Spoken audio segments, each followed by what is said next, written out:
सहकार का सब सीधा का सीधा कॉपरेशन से जुड़ा हुआ है, और क्योंकि हम अपने आपस में एक दूसरे के बीच में कॉपरेशन पैदा करना चाह रहे हैं, हमारा पीबीएसपी का मूवमेंट है, इसीलिए हम आपको सहकारी करके बोलते हैं। और ये सहकार का जो शब्द है वो कॉपरेशन से आया है। वैसे सहकारियों, मैं आपको ये बता दूं कि कॉपरेशन तो आपने पिछले जब से ये धरती पर ये दुनिया बनी है, मनुष्य जाति का जब से विकास हुआ है, आपस में सहकार जो है ना तभी से कायम है। पहले हम झुंड में रहते थे, जब हमारा पाषाण युग था तो भी हम लोग कॉपरेशन से करके हम जानवरों का शिकार करते थे, झुंड में रह करके कबीले में रहते थे, कबीलों के बाद थोड़ा थोड़ा बस्तियों में रहने लगे, बस्तियों के साथ थोड़ा थोड़ा अपने राज्यों में रहने लगे, और ये सारा का सारा जो सिस्टम है एक साथ रहने का, ये सारा का सारा कॉपरेशन का एक रूप है। कॉपरेशन का मतलब होता है आपस में मिलजुल करके रहना, एक दूसरे के दुख दर्द को समझना, ये उसका एक ट्रेडिशनल आंसर है। लेकिन दोस्तों, क्योंकि मैं पहले ही आपसे कह चुका हूं कि पीबीएसपी कभी भी ट्रेडिशनल बातों में विश्वास नहीं करती, वो ट्रेडिशन को मानती है लेकिन उससे भी अलग हट करके सोचती है। पीबीएसपी हमेशा अपना साइंटिफिक अप्रोच रखती है। तो दोस्तों, आज का ये जो सहकार का जो कॉपरेशन का जो सब्जेक्ट जो मुझे मिला है, कि सबसे पहले मैं आपको इसका आईसीए का डेफिनेशन 1995 का बताना चाहता हूं, जो हमारे टॉपिक का पहला सब्जेक्ट है, कि कॉपरेशन में इंटरनेशनल कोऑपरेटिव अलायंस ने कॉपरेशन को किस तरह डिफाइन किया है। तो मैं उसका सबसे पहले आपके सामने उनका डेफिनेशन बताना चाहता हूं, उसके बाद में इसके प्रिंसिपल्स और इसकी वैल्यूज को मैं डिफाइन करूंगा। सबसे पहले मैं उसका, क्योंकि ये कॉपरेशन का जो डेफिनेशन है आईसीए का, इसमें ही उनके प्रिंसिपल्स और उनकी वैल्यूज भी झलकती हैं। तो सहकारियों, जो आईसीए ने डेफिनेशन दिया है 1995 में, उसका डेफिनेशन है, a cooperation is an autonomous association of persons united voluntarily to meet their common economic, social and cultural needs and aspirations. Common economic, social and cultural needs and aspiration to through a jointly owned and democratically controlled enterprises. इसमें शुरुआत में ही देखिए कि it is a autonomous association. A corporation is an autonomous association of persons. एक मतलब autonomous body है, स्वायत्त सत्ता वाली ये बॉडी है। इसकी मैं हिंदी में आपको डेफिनेशन अभी देता हूं। हिंदी में डेफिनेशन में आपको पहले भी उसके नेट के माध्यम से दे चुका हूं, लेकिन फिर मैं दे रहा हूं। सहकारिता संयुक्त स्वामित्व वाला एवं लोकतांत्रिक रूप से नियंत्रित उद्यम के माध्यम से अपनी आम आर्थिक, सामाजिक और सांस्कृतिक जरूरतों एवं आकांक्षाओं को पूरा करने के लिए स्वेच्छा से एकजुट हुए व्यक्तियों का एक स्वायत्त संघ है। अब इसमें देखिएगा सारा का सारा पूरा सारी चीजें निहित हैं। एक तो लोकतांत्रिक रूप से संयुक्त स्वामित्व वाली, और इसका जो इसमें कॉमन इंटरेस्ट, आम मतलब आर्थिक, सामाजिक और जो सांस्कृतिक जरूरतें और आकांक्षाएं, उसको पूरा करने के लिए बनाया जाता है, और एक स्वायत्त संस्था है, ऑटोनोमस बॉडी है। तो ये इसका डेफिनेशन है। मैं इसको आपको इस डेफिनेशन के हिसाब से, हेलो, अरे हाँ, तुम काम नहीं कर रहा ना, इसलिए मुझे तेरा करना चाहे तो करना, ठीक है। हाँ सर, कोई प्रॉब्लम है क्या सर बीच में? नहीं सर, आप कंटिन्यू करें। हाँ ठीक है। तो अभी एक बार आप अगर लिखना चाहें तो लिख सकते हैं, नहीं तो मैं आपको एक बार फिर रिपीट कर रहा हूं। एक corporation is an autonomous association of persons united voluntarily to meet their economic, social and cultural needs and aspirations through a jointly owned and democratically controlled enterprises. तो दोस्तों इसमें जो सहकार शब्द है, ये सहकारिता हम आम भाषा में तो आपको समझ रहे हैं कि एक दूसरे के लिए, एक दूसरे के साथ, एक दूसरे के भले के लिए काम करने के लिए अपनी एक स्वायत्त संस्था है। लेकिन इसको समझने के लिए इसकी जो एथिकल वैल्यूज हैं और इसकी जो कोऑपरेटिव वैल्यूज हैं, इनको समझना बहुत जरूरी है। कॉर्पोरेशन में दो तरह का हम काम करते हैं, एक तो मेंबर्स इसके होते हैं कॉर्पोरेशन के अंदर, और दूसरा एक कोऑपरेटिव बॉडी बन जाती है मेंबर्स को मिला करके। तो एक कोऑपरेटिव बॉडी का क्या वैल्यूज हैं और जो इसके मेंबर्स हैं उनकी क्या वैल्यूज हैं, वो जब तक आप समझेंगे नहीं, कॉर्पोरेशन का असली मतलब आपको समझ में नहीं आएगा। तो इससे पहले कि हम इसका इनके प्रिंसिपल्स को डिफाइन करें, इनके पहले इनकी वैल्यूज को ही थोड़ा सा एक्सप्लेन आपके सामने करते हैं कि इसकी जो वैल्यूज में है, जो इंडिविजुअल वैल्यूज हैं, जो मेंबर्स से जो उम्मीद की जाती है या मेंबर्स के लिए जो एथिकल वैल्यूज हैं इसकी, वो है इसकी सबसे पहले honesty, open mindedness, social responsibility and caring of others. यानी जो इसके मेंबर्स होते हैं उनसे हम इन चार चीजों की उम्मीद करते हैं, उनके लिए हमने चार मूल्य बना रखे हैं कि वो जो भी मेंबर कॉर्पोरेशन का बनेगा, कोऑपरेटिव बॉडी का बनेगा, कोऑपरेटिव सोसाइटी का बनेगा, उससे ये उम्मीद की जाती है कि वो इन चार चीजों को, चार मूल्यों को पालन करेगा। वो कौन कौन से मूल्य हैं? सबसे पहले ऑनेस्टी, यानी ईमानदारी बरतेगा वो इसको कॉर्पोरेशन के अंदर। ओपन माइंडेडनेस, वो खुले हुए दिमाग से काम करेगा, अपने लिए सेल्फ नहीं काम करेगा, वो पूरे के पूरे ग्रुप के लिए ओपन माइंडेड होकर के काम करेगा, खुले दिमाग से काम करेगा। और सोशल रेस्पॉन्सिबिलिटी की भावना, क्योंकि ये ग्रुप है, एक तरह के मेंबर्स की एक बॉडी है, उस बॉडी के लिए जो आपस में एक जो जिम्मेदारी हम ले लेते हैं, जिसको ऑटोनोमस बॉडी है ना, हमारी है, हमारे लिए ही है और हमारे द्वारा शासन की जाने वाली है, हमारे द्वारा चलाई जाने वाली है, तो उसमें हमारी जो सोशल रेस्पॉन्सिबिलिटी क्रिएट ऑटोमेटिक हो जाती है कि हमारा एक सामाजिक दायित्व बन जाता है कि हम एक दूसरे के प्रति अपने उन सामाजिक दायित्वों का निर्वहन करें। यह कहलाती है सोशल रेस्पॉन्सिबिलिटी। और केयरिंग फॉर अदर्स, ये चौथा इसका मूल्य है। केयरिंग ऑफ अदर्स में यानी दूसरों की वो केयर करना, दूसरों का ख्याल रखना, जितने भी मेंबर्स हैं उन सबका आपस में ख्याल रखना, ये इसका बहुत इंपॉर्टेंट वैल्यू है। वो इसको हमें जो मेंबर्स को है उनको फॉलो करनी पड़ती है। और अगर ऐसा हम लोग नहीं करते हैं कॉर्पोरेशन के अंदर, तो हमारी जो कोऑपरेटिव बॉडी है वो ज्यादा सफल नहीं रह पाएगी और वो अंततः टूट जाएगी। तो ये तो इंडिविजुअल उनकी एथिकल वैल्यूज हैं।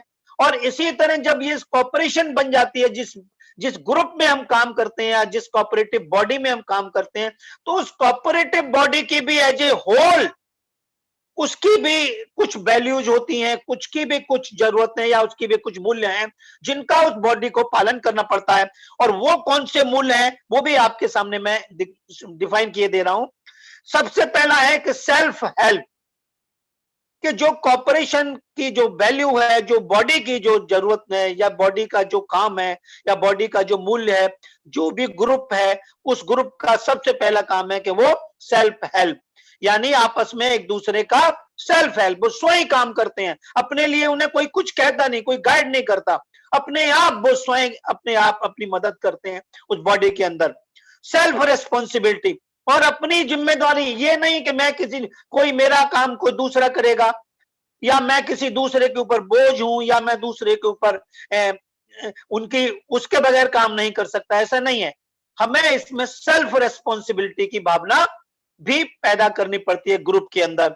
सबसे तीसरी बात इसमें होती है डेमोक्रेटिक पैटर्न, इसमें डेमोक्रेसी होती है। जैसा कि मैं डेफिनेशन में भी बता चुका हूं कि ये एक डेमोक्रेटिक पैटर्न पे काम करने वाली संस्था होती है कॉर्पोरेशन।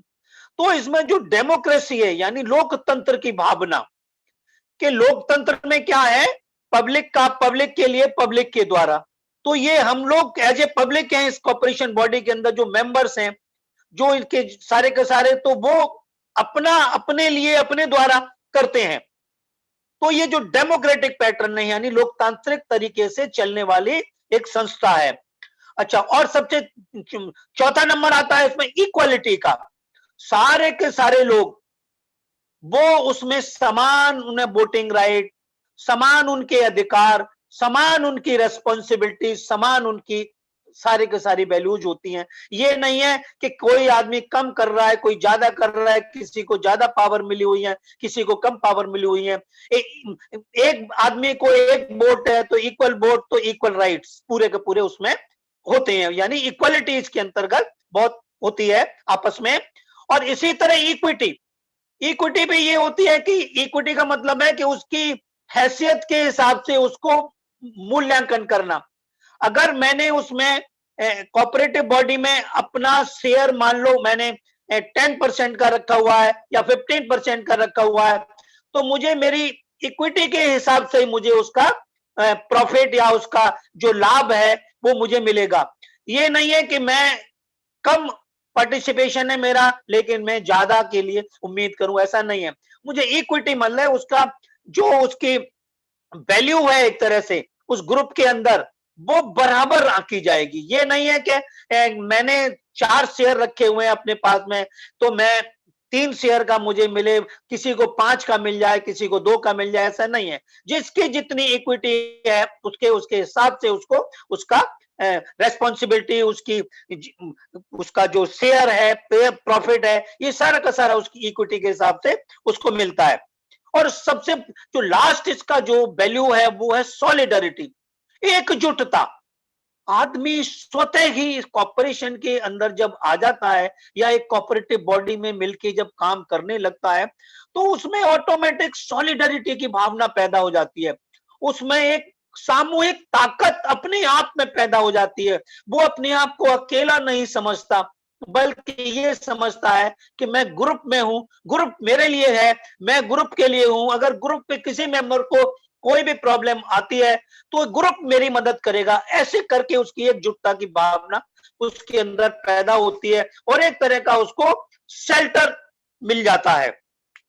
तो दोस्तों ये उसकी एथिकल वैल्यूज हैं जो मेंबर्स की, और साथ साथ बॉडी यानी जो उसकी जो एसोसिएशन है, उन दोनों की अलग अलग वैल्यू मैंने आपको डिफाइन की। इसके अतिरिक्त कोई भी कॉर्पोरेशन, जो कोऑपरेटिव सोसाइटी है या कॉर्पोरेशन का एक ग्रुप है, उसमें कुछ उनके प्रिंसिपल्स भी हैं कि अगर जब तक हम उन प्रिंसिपल्स को नहीं मानेंगे, देखने में तो कॉर्पोरेशन शब्द बड़ा ही इजी और आसान लगता है, लेकिन सचमुच में इनके कुछ सिद्धांत हैं। वो सिद्धांत जब तक हम फॉलो नहीं करेंगे तो वास्तविक जो कॉर्पोरेशन का जो रूप है या मूल्य है वो हमको नहीं मिल पाएगा। तो मैं उसके प्रिंसिपल्स को भी थोड़ा सा एक एक करके आपके डिफाइन करना चाहता हूं। इसके कॉर्पोरेशन के 7 प्रिंसिपल्स हैं, बहुत इंपॉर्टेंट प्रिंसिपल्स हैं। और अगर ये 7 प्रिंसिपल्स में से कोई भी प्रिंसिपल्स हम अगर आप बीच में छोड़ते हैं तो इसका मतलब है कि वो बॉडी जो है ना पूर्ण रूपे कॉर्पोरेटिव बॉडी नहीं है, या उसमें कुछ कमतरता रह गई है, या वो सही मायने में वो अच्छी तरह वर्क नहीं कर पाएगी। उसके ये 7 सिद्धांत उसको फॉलो करने चाहिए। एक एक करके मैं डिफाइन करना चाहता हूं। सबसे पहला सिद्धांत है इसका, सबसे वॉलेंटरी एंड ओपन मेंबरशिप होती है।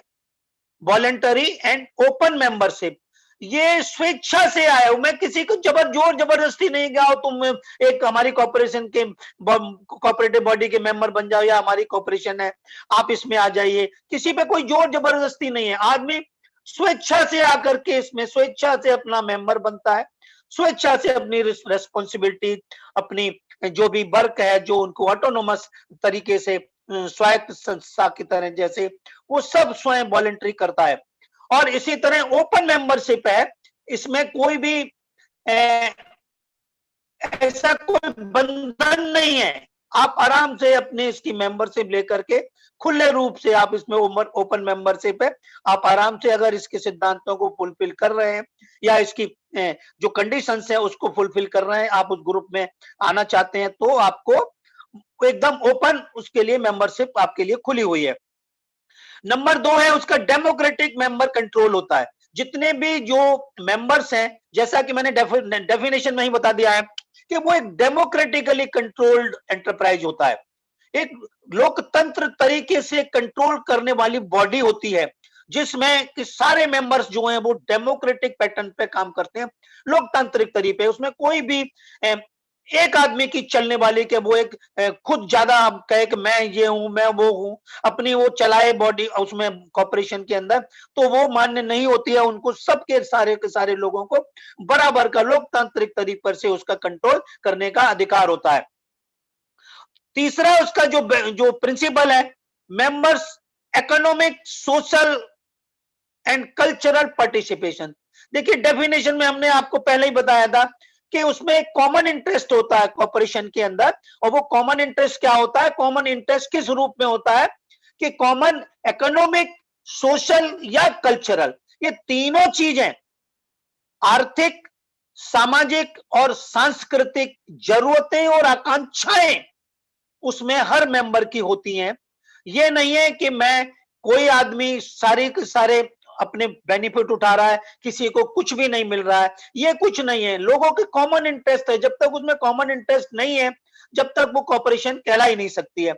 तो ये सारे के सारे जो डेफिनेशन का पूरा यहाँ पर परिलक्षित हो रहा है कि members economic, social and cultural participation, उनमें आर्थिक, सामाजिक और सांस्कृतिक सहभागिता होती है पूरी की पूरी। इसका चौथा जो है वो ऑटोनॉमी एंड इंडिपेंडेंस। देखिए ये भी डेफिनेशन में पहले से ही आया है कि एक ऑटोनोमस बॉडी है, इसमें लोग इंडिपेंडेंट रूप से काम करते हैं, किसी के दबाव में आकर के, किसी के कहने पर आकर के, किसी के भावनाओं में बह करके कोई काम नहीं करता। एक ऑटोनोमस है, यानी स्वयं के द्वारा चलाने वाली, खुद ही उसमें मेंबर हैं, खुद ही काम करने वाले हैं, खुद ही उसका बेनिफिट उठाने वाले हैं पूरा ग्रुप। तो इसमें एक ऑटोनोमस है, यानी स्वयं के द्वारा शासित या स्वयं के द्वारा चलने वाली, चलाने वाली। सारे के सारे लोग, बाहर का कोई भी आदमी इसमें काम करने के लिए नहीं बुलाया जाता, मेंबर्स से ही काम कराया जाता है, मेंबर्स को ही रेस्पॉन्सिबिलिटी दी जाती है, वो ही अपनी जिम्मेदारियां पूरी पूरी निभाते हैं और वो एकदम इंडिपेंडेंट रूप से काम करते हैं। मैंने कहा ना, किसी के अंडर प्रेशर कोई काम नहीं करता, डेमोक्रेटिक पैटर्न पे काम करते हैं, इसीलिए उसमें ऑटोमेटिक इंडिपेंडेंस की भावना पैदा हो जाती है। पांचवा इसका इंपॉर्टेंट प्रिंसिपल है कि एजुकेशन, ट्रेनिंग एंड इंफॉर्मेशन।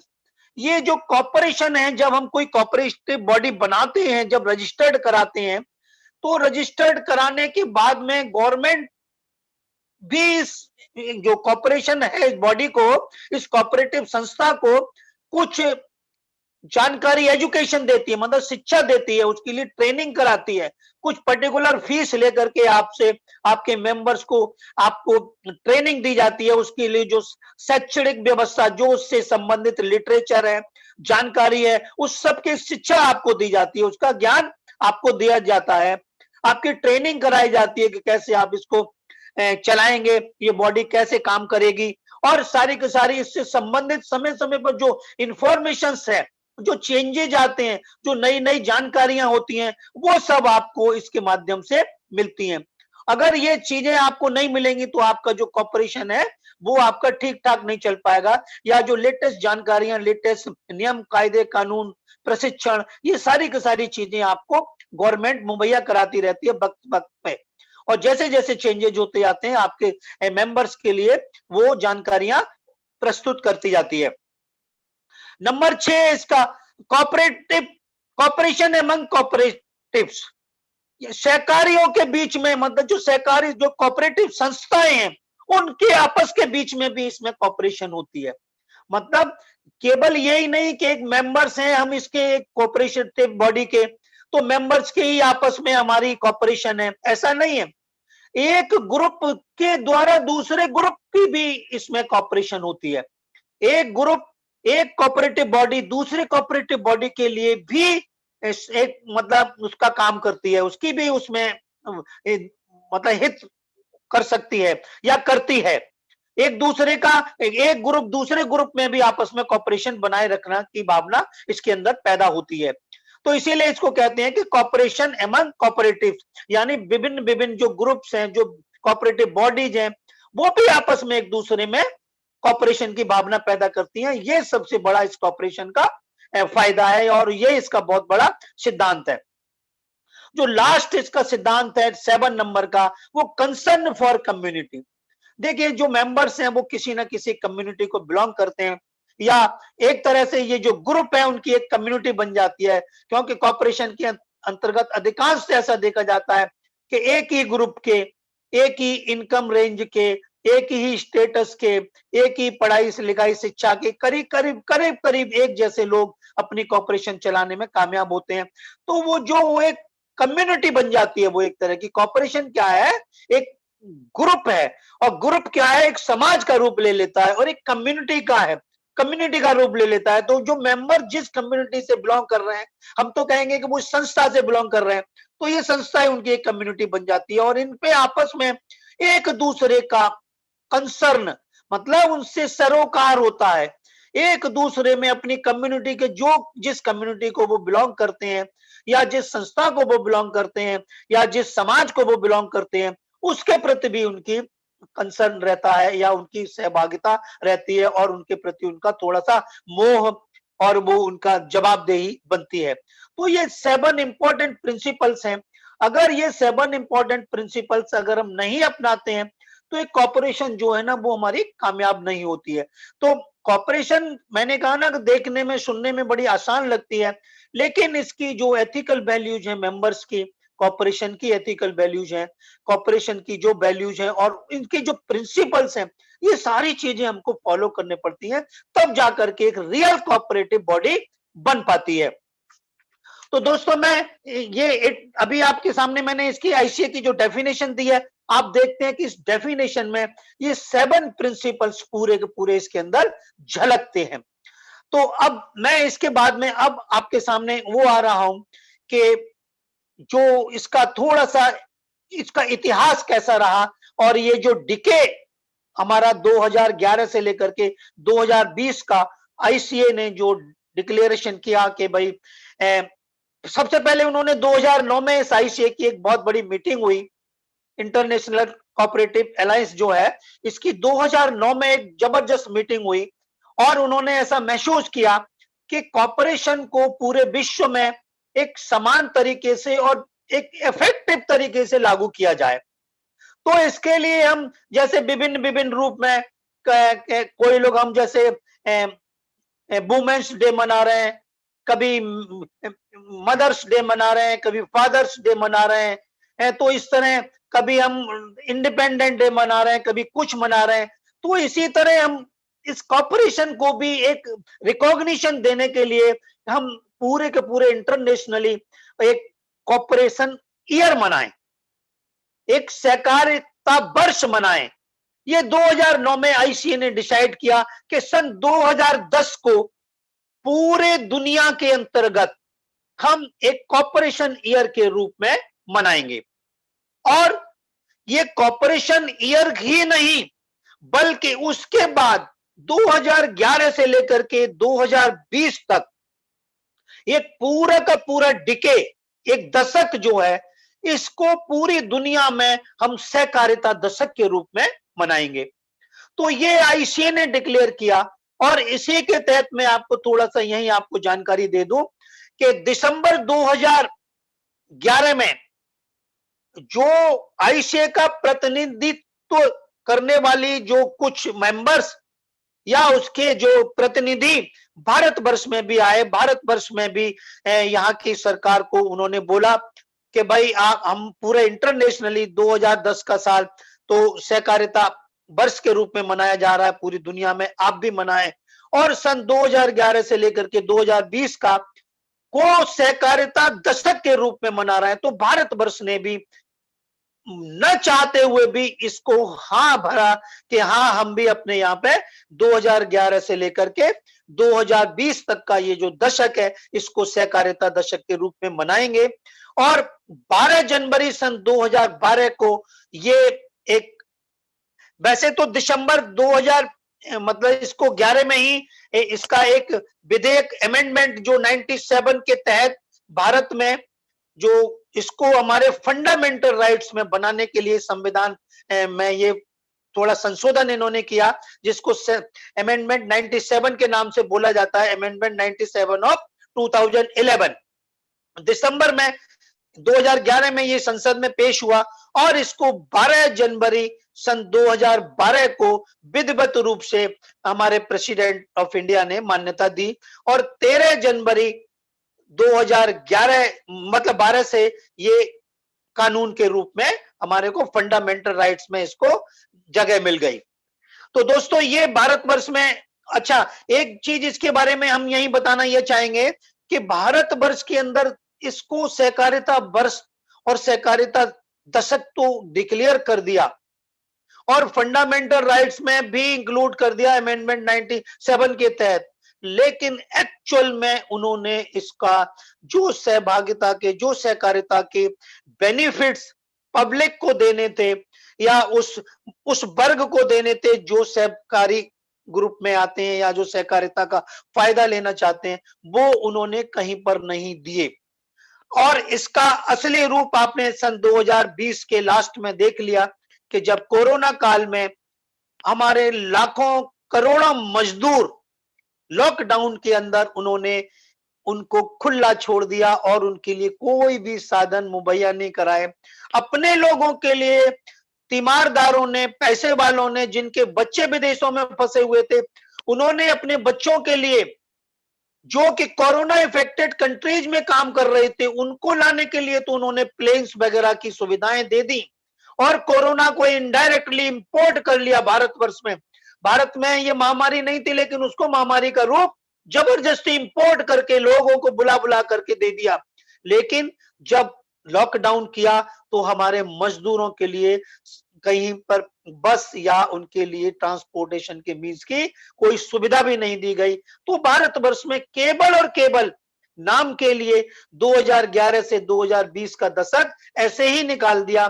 कहीं पर भी उन्होंने सहकारी विभागों में कोई वो चीजें नहीं मुहैया कराई जो उन्होंने इंटरनेशनल कोऑपरेटिव अलायंस को वायदा किया था।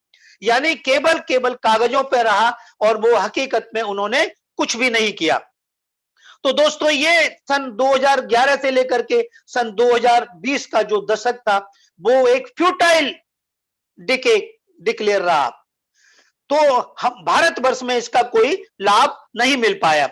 वैसे इसका जो कॉर्पोरेशन का जो असली मायने में एक्चुअल में क्या था, ये कॉर्पोरेशन की जरूरत पहले तो सबसे पहले जो हमारे दुनिया में जब हमारा ब्रिटिश गवर्नमेंट के हम अधीन थे 1833-34 में ब्रिटिश में इंग्लैंड में ही अकाल पड़ा था, उसी समय इस कॉपरेटिव की भावना वहां पर पैदा हुई थी और वो कॉपरेटिव जो लेबर्स लोगों ने अपनी कॉपरेटिव लेबर यूनियन या बॉडीज बना बना करके इस कॉर्पोरेशन से इसका अपने अकाल का सामना किया था। उसी तरह 1883 से लेकर के 1888 जब ब्रिटिश काल में ही भारतवर्ष में अकाल पड़ा उस समय भी हमारे यहाँ ये कॉर्पोरेशन बना करके ही हमने अपने इस अकाल का सामना किया। और इस तरह देखते हैं कि हम 1904 में पहली बार ब्रिटिश गवर्नमेंट ने एक विधेयक पास करके एक वो कोऑपरेटिव सोसाइटी एक्ट लागू किया और उसको 1909 में थोड़ा सा अमेंड करके न्यू कोऑपरेटिव सोसाइटी एक्ट में लाया और 1919 से इसको इंप्लीमेंट करने का काम इंटरनेशनली लेवल पे शुरू हो गया, लेकिन वो भी धीमे धीमे चलते रहा।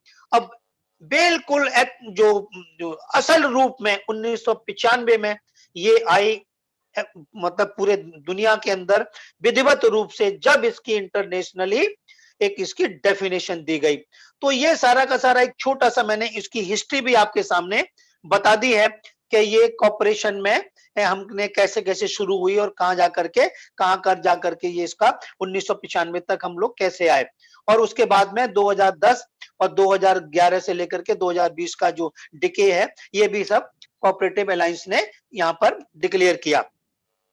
अभी दोस्तों थोड़ा सा मैं यहाँ पर ये बताना चाहता हूं कि ये जो कॉर्पोरेशन है किस रूप में हम हमारा फायदा करती है या हमारे लोगों का फायदा कर सकती है, हमारे समाज का फायदा कर सकती है।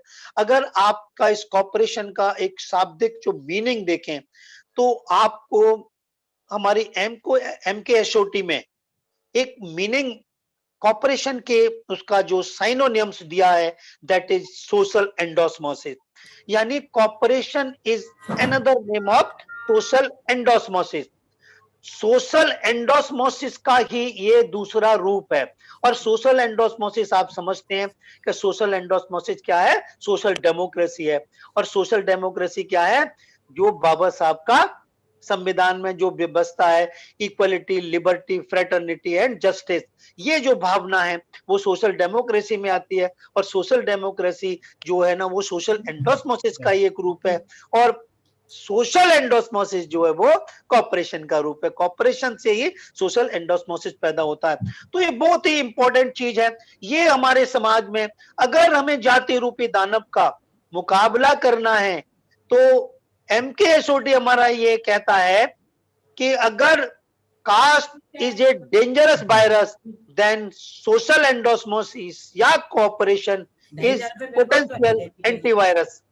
तो ये इतना इंपॉर्टेंट है, इसको आप इस डायलॉग से अच्छी तरह समझ सकते हैं।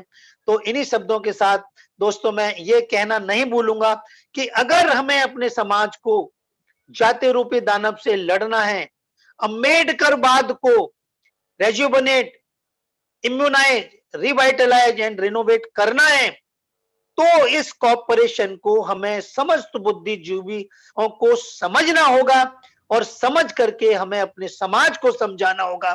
तभी हम अपने समाज का भला कर सकते हैं और रियल सोशल एंडोस्मोसिस या सोशल डेमोक्रेसी हम वहां पे स्थापित करने में सहयोग कर सकते हैं, सहकार कर सकते हैं। इन्हीं शब्दों के साथ जय भीम, जय भारत, जय संविधान।